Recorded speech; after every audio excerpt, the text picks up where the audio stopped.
তত্ত্বাবধায়ক সরকার ব্যবস্থা বাতিলের রায়ের বিরুদ্ধে আপিলের অনুমতি দিয়েছেন আপিল বিভাগ। আগামী 21 অক্টোবর এ বিষয়ে শুনানি হবে। প্রধান বিচারপতি সৈয়দ রেফাত আহমেদের নেতৃত্বাধীন 7 বিচারপতির বেঞ্চ আপিলের অনুমতি দিয়ে শুনানির জন্য এই দিন ঠিক করেন। এর আগে সকালে এ নিয়ে দ্বিতীয় দিনের রিভিউ শুনানিকালে প্রধান বিচারপতি সৈয়দ রেফাত আহমেদ বলেন, তত্ত্বাবধায়ক সরকার ফিরিয়ে দিয়ে সাময়িক সমাধান দিতে চায় না আপিল বিভাগ। এ নিয়ে কার্যকর সমাধান চায়, যাতে এটা বারবার বিঘ্নিত না হয়।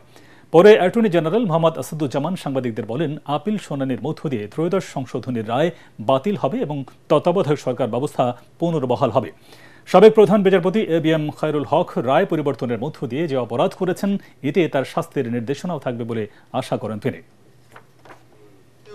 তার জাজমেন্টটা যে কোনো জাজমেন্টই হয় নাই এবং তিনি যে গণতন্ত্র ধ্বংস করেছেন, তিনি মানুষের অধিকার খর্ব করেছেন জাজমেন্ট দিয়ে,